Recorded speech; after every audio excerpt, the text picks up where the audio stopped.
ಶ್ರೋತೃಗಳಿಗೆ ನಮಸ್ಕಾರ. ನಾನು ರಾಮಾನುಜದಾಸ.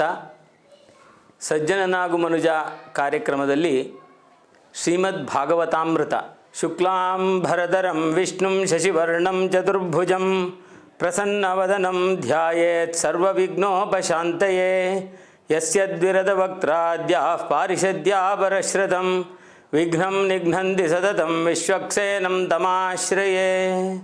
ರಾಮಾಯ ರಾಮಭದ್ರಾಯ ರಾಮಚಂದ್ರಾಯ ವೇದಸೇ ರಘುನಾಥಾಯ ನಾಥಾಯ ಸೀತಾಯಾಃ ಪತಯೇ ನಮಃ.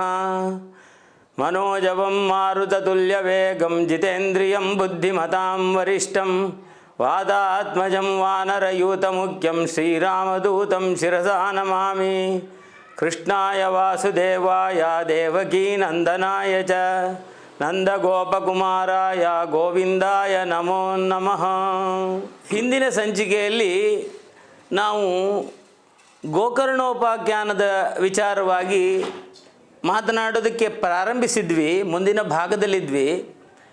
ಆದರೆ ಆ ಗೋಕರ್ಣೋಪಾಖ್ಯಾನ ಶುರುವಾಗುವುದಕ್ಕೆ ಮುಂಚೆ ಒಂದು ಪೂರ್ವ ಪೀಠಿಕೆಯಾದಂತಹ ಒಂದು ಸನ್ನಿವೇಶವನ್ನು ನಾವು ಅಲ್ಲಿ ಹೇಳಬೇಕಾಗಿತ್ತು.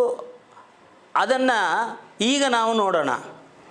ಏನಪ್ಪ ಅಂತಂದರೆ, ನಾರದರ ಕೃಪೆಯಿಂದ ಭಕ್ತಿ ತನ್ನ ಮಕ್ಕಳಾದಂತಹ ಜ್ಞಾನ ವೈರಾಗ್ಯ ಇವರಿಗೆ ಆ ಪ್ರಜ್ಞಾಹೀನರಾದಂತಹ ಸ್ಥಿತಿಯಲ್ಲಿ ಅವರಿಗೆ ಪ್ರಜ್ಞೆ ಬರಬೇಕಾದರೆ ಏನು ಪ್ರಯತ್ನಪಟ್ಟರೂ ಪ್ರಯೋಜನವಾಗದೆ ಕಡೆಗೆ ಸನತ್ಕುಮಾರರ ಒಂದು ಆದೇಶದ ಮೇರೆಗೆ ಅವರು ಶ್ರೀಮದ್ ಭಾಗವತ ಪಾರಾಯಣವನ್ನು ಮಾಡ್ತಾರೆ ಸಪ್ತಾಹ ವಿಧಿಯಲ್ಲಿ.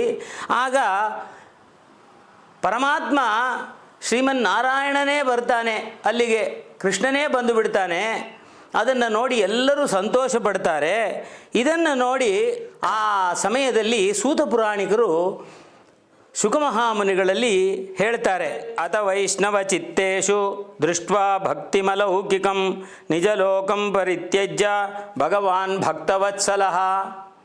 ಭಗವಾನ್ ಭಕ್ತವತ್ಸಲನಾದಂತಹ ಶ್ರೀಕೃಷ್ಣನೇ ಬಂದಿದ್ದನ್ನು ನೋಡಿ ಅವರು ಆನಂದದಿಂದ ತುಂಬಿ ಈ ವಾಕ್ಯವನ್ನು ಹೇಳ್ತಾರಂತೆ. ಎಂತಹ ಕೃಷ್ಣ ಪರಮಾತ್ಮ! ವನಮಾಲಿ ಘನಶ್ಯಾಮಃ ಪೀತಾವಾಸ ಮನೋಹರಃ ಕಾಂಚೀ ಕಲಾಪರುಚಿರೋ ಲುಸನ್ ಮುಕುಟ ಮಂಡಲಃ. ಅವನು ವನಮಾಲಿಯಾಗಿ ಮಾಲಿಯನ್ನು ಧರಿಸಿ ಪೀತಾಂಬರವನ್ನು ಧರಿಸಿದಂತಹವನಾಗಿ ಕರ್ಣಕುಂಡಲಾದಿಗಳಿಂದ ಅಲಂಕೃತನಾದಂತಹ ಆ ಭಗವಂತ ಅಲ್ಲಿ ಬರ್ತಾನೆ. ಪರಮಾನಂದ ಚಿನ್ಮೂರ್ತಿರ್ಮಧುರೋ ಮುರಳೀಧರಃ ಆವಿವೇಶ ಸ್ವಭಕ್ತಾನಾಂ ಹೃದಯಾನ್ಯಮಲಾನಿ ಚ. ಅವನು ಬಂದು ಎಲ್ಲಿ ನೆಲೆಸ್ತಾನೆ? ಎಲ್ಲರ ಹೃದಯದಲ್ಲಿ ಬಂದು ಬಿಡ್ತಾನಂತೆ ಪರಮಾತ್ಮ. ಆ ನಿರ್ಮಲನಾದಂತಹ ಭಕ್ತಿಯಿಂದ ಕೂಡಿದಂತಹ ಎಲ್ಲ ಆ ಶ್ರೀಮದ್ ಭಾಗವತ ಪಾರಾಯಣವನ್ನು ಕೇಳ್ತಾ ಇದ್ದಂತಹ ಎಲ್ಲರ ಹೃದಯದಲ್ಲಿ ಬಂದು ನೆಲೆಸಿ ಬಿಡ್ತಾನೆ. ಅಲ್ಲಿ ಕುಳಿತಿರತಕ್ಕಂತಹ ಜನಗಳೆಲ್ಲರೂ ಕೂಡ ಅವರ ದೇಹ ಗೇಹ ಆತ್ಮ ಇದನ್ನೆಲ್ಲ ಮರೆತು ಬಿಟ್ಟಿರ್ತಾರಂತೆ. ಅಂದರೆ ಸಂಪೂರ್ಣ ಶುದ್ಧ ಮನಸ್ಕರಾಗಿ ಭಗವಂತನ ಭಕ್ತಿಯನ್ನು, ಭಗವಂತನ ಆ ಶ್ರೀಮದ್ ಭಾಗವತದಲ್ಲಿ ತನ್ಮಯರಾಗಿ ಬಿಟ್ಟಿರ್ತಾರೆ. ಅದನ್ನು ನೋಡಿದಂತಹ ನಾರದರು ಸನತ್ಕುಮಾರರಲ್ಲಿ ಹೇಳ್ತಾರಂತೆ, ಅಲೌಕಿಕೋಯಂ ಮಹಿಮಾ ಮುನೇಶ್ವರಾಃ ಸಪ್ತಾಹಜನ್ಯೋಧ್ಯ ವಿಲೋಕಿತೋ ಮಯಾ ಮೂಢಾಶಟಾಯೇ ಪಶುಪಕ್ಷಿಣೋತ್ರ ಸರ್ವೇಪಿ ನಿಷ್ಪಾಪತಮಾ ಭವಂತಿ. ಏನು ಅಲೌಕಿಕವಾದಂತಹ ಈ ಶ್ರೀಮದ್ ಭಾಗವತ ಇದು ಮುನೀಶ್ವರರೇ! ಎಂತಹ ಪರಮ ಪಾವನವಾದಂತಹ ಗ್ರಂಥ. ಈ ಸಪ್ತಾಹವನ್ನು ಕೇಳಿದಂತಹ ಶಟರು, ಮೂಢರು, ಪಶು ಪಕ್ಷಿಗಳು ಎಲ್ಲರಿಗೂ ಕೂಡ ಪರಮಾತ್ಮನ ಸಾನ್ನಿಧ್ಯ ದೊರಕಿ ಬಿಡುತ್ತದಲ್ಲ, ನಿಷ್ಪಾಪರಾಗಿ ಹೋಗಿಬಿಡ್ತಾರೆ. ಎಲ್ಲರ ಪಾಪ ತೊಳೆದು ಹೋಗಿಬಿಡುತ್ತೆ. ಎಂತಹ ಅದ್ಭುತವಾದದ್ದು ಇದು. ಅತೋನ್ರು ಲೋಕೆ ನನು ನಾಸ್ತಿ ಕಿಂಚಿತ್ ಚಿತ್ತಸ್ಯ ಶೋಧಾಯ ಕಲೌ ಪವಿತ್ರಂ ಅಘೌಗ ವಿಧ್ವಂಸಕರಂ ತಥೈವ ಕಥಾ ಸಮಾನಂ ಭುವಿ ನಾಸ್ತಿ ಕ್ಯಾನ್ಯತ್. ಈ ಭೂಮಿಯ ಮೇಲೆ ಇಂತಹ ಗ್ರಂಥ ಇನ್ನೊಂದಿಲ್ಲ. ಎಂತಹ ಗ್ರಂಥ! ಈ ನರಲೋಕದಲ್ಲಿ ಒಂದು ಕಿಂಚಿತ್ ಕೂಡ ನಮ್ಮ ಚಿತ್ತದಲ್ಲಿ ಯಾವ ಕಲ್ಮಶವೂ ಇಲ್ಲದೇ ಇರುವ ರೀತಿಯಲ್ಲಿ ತೊಳೆದು ಹಾಕತಕ್ಕಂತಹ ಒಂದು ಗ್ರಂಥ ಇದೆಯಲ್ಲ, ಅದು ಆ ಥರದ್ದು ಇನ್ನೊಂದು ಈ ಭೂಮಿಯ ಮೇಲೆ ಯಾವುದೂ ಇಲ್ಲ ಅಂತ ಹೇಳ್ತಾನೆ. ಹಾಗಂತ ಹೇಳಿದವರು ಈ ಜಗತ್ತಿನಲ್ಲಿ ಯಾರು ಎಂತೆಂತಹ ಜನಗಳು ಈ ಶ್ರೀಮದ್ ಭಾಗವತದಿಂದ ಉದ್ಧಾರವಾದರು, ಅದನ್ನಾದರೂ ಮುಂದಕ್ಕೆ ಹೇಳಿ ನನಗೆ ಅಂತ ಹೇಳಿ ಸನತ್ ಕುಮಾರರನ್ನು ಕೇಳಿದಾಗ ಕುಮಾರರು ಹೇಳ್ತಾರಂತೆ, ಯೇ ಮಾನವ ಪಾಪಕೃತಸ್ತು ಸರ್ವದಾ ಸದಾ ದುರಾಚಾರರತೋ ವಿಮರ್ಗಗಾಃ ಕ್ರೋಧಾಗ್ನಿದಗ್ಧ ಕುಟಿಲಾಶ್ಚ ಕಾಮಿನಃ ಸಪ್ತಾಯ ಯಜ್ಞೇನ ಕಲೌ ಪುನಂತೆ. ಎಂಥ ದುಷ್ಟರಾಗಲಿ ಎಂಥ ಕನಿಷ್ಠರಾಗಲಿ, ಯೇ ಮಾನವಾಹ ಪಾಪಕೃತಸ್ತು ಸರ್ವದಾ, ಸದಾ ಕಾಲದಲ್ಲಿ ಪಾಪವನ್ನು ಮಾಡಿಕೊಂಡಿರ್ತಕ್ಕಂಥವರಾಗಲಿ, ಸದಾ ದುರಾಚಾರರತಾಹ, ಕೆಟ್ಟ ಮಾರ್ಗದಲ್ಲಿ ಇರತಕ್ಕಂಥವರು ದುರಾಚಾರಿಗಳೇ ಆಗಿರಲಿ, ಕ್ರೋಧಾಗ್ನಿದಗ್ಧಾಹ, ಯಾವಾಗಲೂ ಕೋಪ ಮಾಡಿಕೊಂಡು ದುಷ್ಕರ್ಮಗಳನ್ನು ಮಾಡ್ತಾ ಇರತಕ್ಕಂಥವರಾಗಲಿ, ಕುಟಿಲರಾಗಲಿ, ಕಾಮಿಗಳಾಗಲಿ, ಯಾರೇ ಆಗಲಿ ಒಂದು ಸರಿ ಶ್ರೀಮದ್ ಭಾಗವತವನ್ನು ಸಪ್ತಾಹ ವಿಧಿಯಲ್ಲಿ ಕೇಳಿದರೆ ಅವರು ಪರಮ ಪವಿತ್ರರಾಗಿ ಹೋಗಿಬಿಡ್ತಾರೆ. ಸತ್ಯೇನ ಹೀನ ಪಿತೃಮಾತೃ ದೂಷಕಾಹ, ಇದನ್ನು ಕೇಳಿ ಇನ್ನೂ ಹೀನವಾದಂತಹ ಜನಗಳು. ಸತ್ಯೇನ ಹೀನಾಃ ಪಿತೃಮಾತೃ ದೂಷಕಾಃ ಸೃಷ್ಟಾಕುಲಾಶ್ಚಾಶ್ರಮವರ್ಧ ಧರ್ಮವರ್ಜಿತಾಃ ಏದಾಂಬಿಕಾ ಮತ್ಸರಿಣೋಪಿ ಸಿಂಸಕಾಃ ಸಪ್ತಾಹ ಯಜ್ಞೇನ ಕಲೌ ಪುನಂತಿತೆ.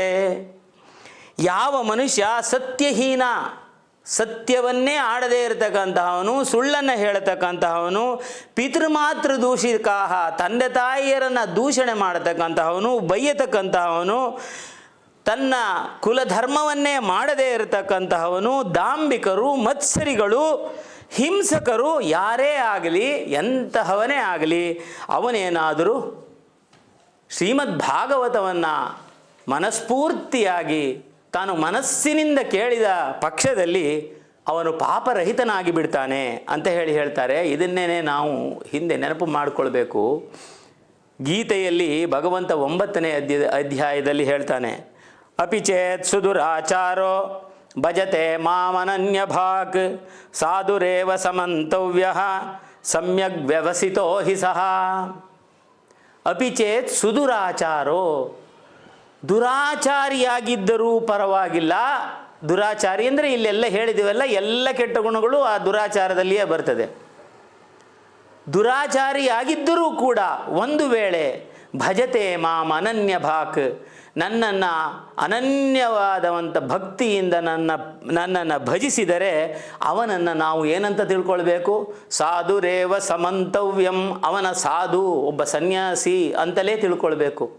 ಯಾತಕ್ಕೆ ಅಂದರೆ ಸಮ್ಯಕ್ ವ್ಯವಸ್ಥಿತೋ ಹಿ ಸಹ, ಅವನು ಒಳ್ಳೆಯ ವ್ಯವಸಾಯದಲ್ಲಿ, ವ್ಯವಸಾಯ ಅಂದರೆ ವೃತ್ತಿ, ಯಾವ ವೃತ್ತಿ? ಭಗವದ್ಭಕ್ತಿ ಎನ್ನತಕ್ಕಂತಹ ಒಂದು ವೃತ್ತಿಯಲ್ಲಿ ತಾನು ಮುಂದುವರೆದಿದ್ದಾನಾದ್ದರಿಂದ ಅವನನ್ನು ಒಂದು ಸಾಧು ಅಂತಲೇ ತಿಳ್ಕೊಳ್ಬೇಕು. ಆದ್ದರಿಂದ ಕ್ಷಿಪ್ರಂ ಭವತಿ ಧರ್ಮಾತ್ಮ ಶಶ್ವಚ್ಛಾಂತಿಂ ನಿಗಚ್ಚತಿ ಕೌಂತೆಯ ಪ್ರತಿಜಾನೀಹಿ ನಮೇ ಭಕ್ತ ಪ್ರಣಶ್ಯತಿ. ಕೌಂತೆಯ, ಎಲೈ ಅರ್ಜುನನೇ, ಪ್ರತಿಜಾನೀಹಿ, ತಿಳಿದುಕೋ, ಏನನ್ನ? ನಮೇ ಭಕ್ತ ಪ್ರಣಶ್ಯತಿ, ನನ್ನ ಭಕ್ತನಾದವನು ಯಾರು ಕೂಡ ನಾಶವಾಗುವುದಿಲ್ಲ. ಯಾಕೆ? ಈ ಒಂದು ಭಗವದ್ಭಕ್ತನಾಗಿ ಅನನ್ಯವಾಗಿ ಭಗವಂತನನ್ನು ಭಜಿಸೋದಕ್ಕೆ ಶುರು ಮಾಡಿದರೆ ಕ್ಷಿಪ್ರಂ ಭವತಿ ಧರ್ಮಾತ್ಮ, ಅವನು ಧರ್ಮಾತ್ಮನಾಗಿ ಬಿಡ್ತಾನೆ. ಶಶ್ವಚ್ಛಾಂತಿಂ ನಿಗಚ್ಚತಿ, ಅವನಿಗೆ ಶಾಂತಿ, ಪರಮಾಮೃತವಾದಂತಹ ಆ ಭಗವತ್ ಶಾಂತಿ ಅದು ದೊರಕಿ ಬಿಡ್ತದೆ. ಮಾಂ ಹಿ ಪಾರ್ಥ ವ್ಯಪಾಶ್ರಿತ್ಯ ಏಪಿ ಸ್ಯುಹು ಪಾಪಯೋನಯ, ಒಂದು ವೇಳೆ ಪಾಪಯೋನಿಗಳಲ್ಲಿಯೇ ಹುಟ್ಟಿದವರಾದರೂ ಕೂಡ ಅವರು ನನ್ನನ್ನೇ ಹೊಂದುತ್ತಾರೆ, ಇದರಲ್ಲಿ ಯಾವ ಸಂಶಯವೂ ಇಲ್ಲ ಅಂತ ಹೇಳಿ ಭಗವಂತ ಹೇಳ್ತಾನೆ. ಹಾಗಾಗಿ ಇಲ್ಲಿ ಕೂಡ ಅವರು ಅದನ್ನೇ ಹೇಳ್ತಾರೆ. ಕಾಯೇನ ವಾಚಾ ಮನಸಾಪಿ ಪಾತಕಂ ನಿತ್ಯಂ ಪ್ರಕುರ್ವಂತಿ ಶಟಾಹಟೇನಯೇ ಪರಸ್ವಪುಷ್ಪ ಮಲಿನಾ ದುರಾಶಯಾ ತಪ್ತಾಹ ಯಜ್ಞೇನ ಕಲೌ ಪುನಂದಿದೆ. ಮುಂದುವರಿದು ಹೇಳ್ತಾರೆ ಎಂತೆಂಥವರು, ಕಾಯೇನ ವಾಚ, ತ್ರಿಕರಣಗಳಲ್ಲಿ ಶುದ್ಧಿಯೇ ಇಲ್ಲದೆ ಇರತಕ್ಕಂತಹವನು, ಕಾಯ ವಾಚ ಮನಸ ಬರೀ ಪಾತಕಗಳನ್ನೇ, ಕೆಟ್ಟದನ್ನೇ ಮಾಡತಕ್ಕಂತಹವರು. ನಿತ್ಯಂ ಪ್ರಕುರ್ವಂತಿ ಶಟಾ ಹಠೇನಯೇ, ಹಠದಿಂದಲೇ ಮಾಡ್ತಾರೆ. ಅಂತಹವರಾದರೂ ಕೂಡ ಮಲಿನರು, ದುಷ್ಟರು, ದುರಾಚಾರಿಗಳು ಯಾರೇ ಆಗಲಿ ಸಪ್ತಾಹ ಯಜ್ಞವನ್ನು ಮಾಡಿ ಭಕ್ತಿಯಿಂದ ಪರಮಾತ್ಮನಲ್ಲಿ ಏಕಮೇವವಾದಂತಹ ಮನಸ್ಸಿನಲ್ಲಿ ಭಗವಂತನನ್ನು ನೆನೆದು ಆ ಕಾರ್ಯವನ್ನು ಮಾಡಿದರೆ ಅವರು ಎಲ್ಲ ಪಾಪಗಳನ್ನು ತೊಳೆದುಕೊಳ್ತಾರೆ ಅಂತ ಹೇಳ್ತಾರೆ. ಮುಂದುವರೆದು ಅವರು ನಮ್ಮ ತುಂಗಭದ್ರಾ ತಟದಲ್ಲಿ ಒಬ್ಬ ಆತ್ಮದೇವನೆಂಬ ಒಬ್ಬ ಬ್ರಾಹ್ಮಣ ಇದ್ದ. ಆ ಬ್ರಾಹ್ಮಣನಿಗೆ ದುಂದುಲಿ ಅನ್ನತಕ್ಕಂತಹ ಒಬ್ಬಳು ಸುಂದರಿಯಾದಂತಹ ಹೆಂಗಸಿದ್ಲು. ಅವನು ಶ್ರೌತ ಸ್ಮಾರ್ತ ಎಲ್ಲ ಕರ್ಮಗಳನ್ನು ಮಾಡತಕ್ಕಂತಹವನು. ಮತ್ತು ತಾನು ಎರಡನೇ ಸೂರ್ಯ ಅಂತಹ ಆ ರೀತಿಯಾಗಿ ತೇಜೋಮಯನಾದಂತಹ ಮನುಷ್ಯ. ಆದರೆ ಹೆಂಡತಿ ಮಾತ್ರ ಅವಳು ಜಿಪುಣೆ, ಬೇರೆಯವರ ವಿಚಾರವಾಗಿಯೇ ಮಾತನಾಡತಕ್ಕಂತಹ ಸ್ವಭಾವ.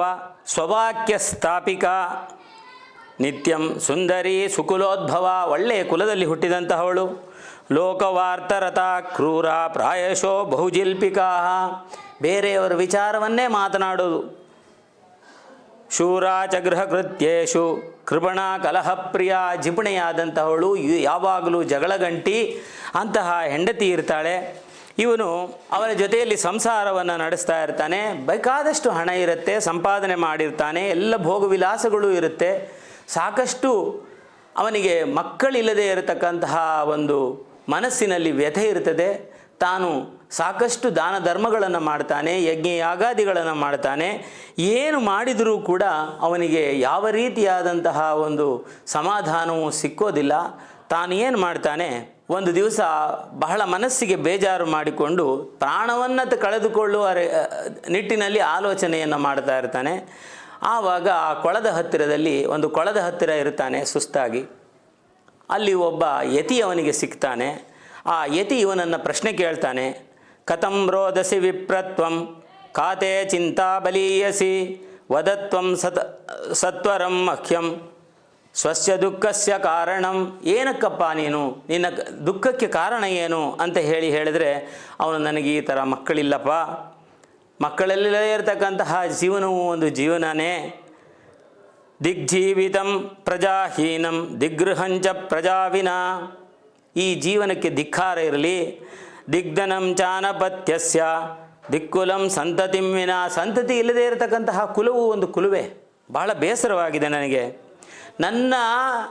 ನಾನು ಎಂತಹ ಗತಿಹೀನ, ನಿರ್ಗತಿಕ, ದುರದೃಷ್ಟ ನನ್ನದು ಅಂತ ಹೇಳಿದರೆ ಅವನು ಹೇಳ್ತಾನೆ, ಪಾಲ್ಯತೆ ಯಾಮಯಾ ಧೇನು ಸಾವಂಧ್ಯಾ ಸರ್ವತಾ ಭವೇತ್. ಹಸು ಸಾಕಿದ್ದೀನಿ, ಹಸುಗಳಿದ್ದೇವೆ, ಗೋಶಾಲೆ ಇದೆ ನನ್ನಲ್ಲಿ, ಆ ಹಸುಗಳು ಕೂಡ ಕರು ಹಾಕೋದಿಲ್ಲ. ಯೋ ಮಯಾ ರೋಪಿತ ವೃಕ್ಷ ಸೋಪಿ ವಂದ್ಯತ್ವಮಾಶ್ರಯೇತ್. ಒಂದು ಗಿಡ ಹಾಕಿದರೆ ಅದು ಬೇಗ ಸತ್ತು ಹೋಗುತ್ತೆ. ಇಂತಹ ದುರದೃಷ್ಟ ನತದೃಷ್ಟ ನಾನು. ಯತ್ಫಲಂ ಮದ್ಗೃಹ ಯಾತಂ ತ್ವಚ್ಚ ಶೀಘ್ರಂ ವಿನಶ್ಯತಿ. ಒಂದು ಹಣ್ಣು ನನ್ನ ಕೈಯಲ್ಲಿ ನಾನು ತೊಗೊಂಡು ಹೋದರೆ ಮನೆಗೆ ಮುಟ್ಟಿ ಅದು ಬೇಗ ಹಾಳಾಗಿ ಹೋಗ್ಬಿಡ್ತದೆ. ಇಂತಹ ದಾರಿದ್ರ್ಯ ನಾನು, ನನಗೆ ಸಂಸಾರವಿಲ್ಲದೆ ಬಹಳ ಕಷ್ಟವಾಗಿದೆ. ನಾನು ಏನಾದರೂ ನನಗೆ ಒಂದು ಉಪಾಯವನ್ನು ಹೇಳಿ, ನಾನು ಮಾತ್ರ ಪ್ರಾಣ ಬಿಟ್ಟು ಬಿಡ್ತೇನೆ, ನನಗೆ ಮಕ್ಕಳಿಲ್ಲದೆ ಇದ್ದರೆ ನನ್ನ ಕೈಲಿ ಇರೋದಕ್ಕಾಗೋದಿಲ್ಲ ಅಂತ ಹೇಳ್ತಾನೆ. ಆಗ ಆ ಯತಿ ಇವನಿಗೆ ಜ್ಞಾನವನ್ನು ಹೇಳ್ತಾನಂತೆ, ಬೋಧನೆಯನ್ನು ಮಾಡ್ತಾನಂತೆ. ಮುಂಚಾ ಜ್ಞಾನಂ ಪ್ರಜಾರೂಪಂ ಬಲಿಷ್ಠ ಕರ್ಮಣೋ ಗತಿ ವಿವೇಕಂತು ಸಮಾಸಾದ್ಯ ತ್ಯಜ ಸಂಸಾರ ವಾಸನಾಂ.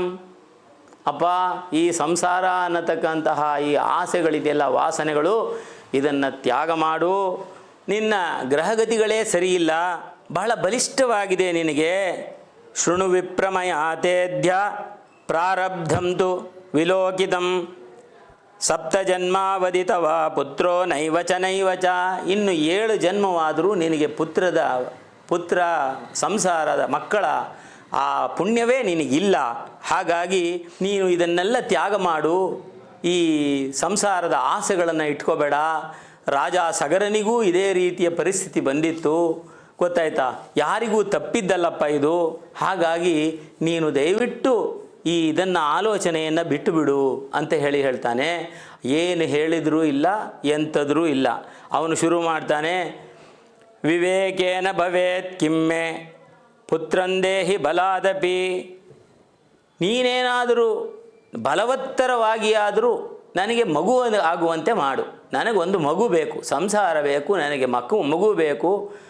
ಮಕ್ಕಳಿಲ್ಲದೆ ಇರತಕ್ಕಂತಹ ಮನೆಯೂ ಒಂದು ಮನೆಯಲ್ಲ. ನೀನು ಕರುಣಿಸದೇ ಇದ್ದರೆ ನಾನು ಇಲ್ಲೇ ಪ್ರಾಣವನ್ನು ಬಿಟ್ಟು ಬಿಡ್ತೇನೆ ಅಂತ ಹೇಳ್ತಾನೆ. ಪುತ್ರಾದಿ ಸುಖಹೀನೋಯಂ ಸನ್ಯಾಸ ಶುಷ್ಕಯೇವ ಹಿ ಗೃಹಸ್ಥ ಸರಸೋ ಲೋಕೆ ಪುತ್ರಪೌತ್ರ ಸಮನ್ವಿತ. ಸಂಸಾರ ಅನ್ನತಕ್ಕಂತಹದ್ದು ಪುತ್ರಪೌತ್ರಾದಿಗಳು ಇದ್ದರೆ ಅದೇ ಸರಸ, ಇಲ್ಲದೇ ಇದ್ದರೆ ಶುಷ್ಕ ಜೀವನ, ಸನ್ಯಾಸಿಯ ಜೀವನವಾಗಿ ಹೋಗ್ಬಿಡ್ತದೆ ನಿನಗೆ. ಹಾಗಾಗಿ ನನಗೆ ಮಕ್ಕಳಾಗುವಂತೆ ಮಾಡು ಅಂತ ಹೇಳ್ತಾನೆ. ಇಲ್ಲಪ್ಪ, ನೀನು ಅನ್ಯಥಾ ನೀನು ಈ ತೊಂದರೆಯನ್ನು ತೆಗೆದುಕೊಳ್ಬೇಡ, ಗೊತ್ತಾಯ್ತಾ. ಮಕ್ಕಳಿಲ್ಲದೆ ಇರತಕ್ಕಂತಹ ಸಂಸಾರ ಪ್ರಪಂಚದಲ್ಲಿ ತುಂಬ ಜನಗಳಿಗೆ ಆಗಿ ಹೋಗಿದೆ. ಆ ವಿಧಿಯನ್ನು ಯಾರೂ ಬದಲಾಯಿಸೋದಕ್ಕಾಗೋದಿಲ್ಲ. ಚಿತ್ರಕೇತು ಅಂತ ಒಬ್ಬ ರಾಜ ಇದ್ದ, ಆ ರಾಜನಿಗೂ ಕೂಡ ಇದೇ ಪರಿಸ್ಥಿತಿ ಇತ್ತಪ್ಪ. ನೀನು ಇಷ್ಟು ಬಲವಂತ ಮಾಡಿ ನಾನು ಪ್ರಾಣ ಬಿಡ್ತೀನಿ ಅಂತ ಹೇಳಿದರೆ ನಿನಗೆ ಒಂದು ಸಣ್ಣ ಕಥೆಯನ್ನು ಹೇಳ್ತೇನೆ ಕೇಳು.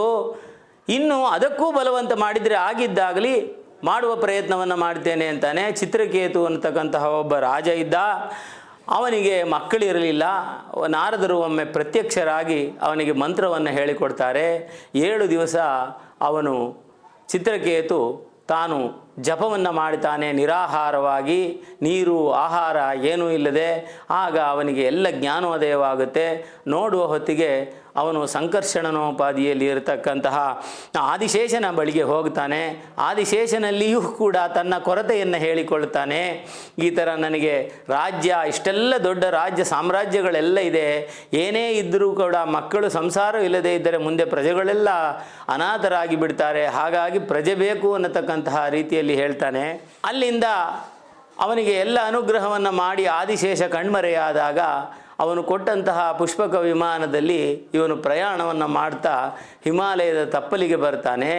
ಅಲ್ಲಿ ಈಶ್ವರ ಪಾರ್ವತಿಯನ್ನು ತೊಡೆಯ ಮೇಲೆ ಕೂರಿಸಿಕೊಂಡು ಒಂದು ಸಭೆಯಲ್ಲಿ ಕೂತಿರ್ತಾನೆ.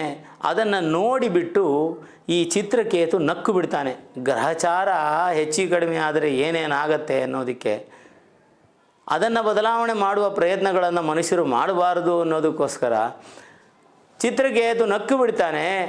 ನಕ್ಕಿದರೂ ಕೂಡ ಎಷ್ಟು ಜನಗಳ ಮಧ್ಯದಲ್ಲಿ ಈ ಶಿವ ತೊಡೆಯ ಮೇಲೆ ಪಾರ್ವತಿಯನ್ನು ಆಲಿಂಗನ ಮಾಡಿ ಕೂರಿಸ್ಕೊಂಡಿದ್ದಾನೆ ಅಂತ ಹೇಳಿ ನಕ್ಕಿದರೂ ಕೂಡ ಶಿವ ಅವನನ್ನು ಬಿಟ್ಟು ಬಿಡ್ತಾನೆ, ನಕ್ಕು ಬಿಟ್ಟು. ಆದರೆ ಪಾರ್ವತಿಗೆ ಕೋಪ ಬಂದುಬಿಡುತ್ತೆ.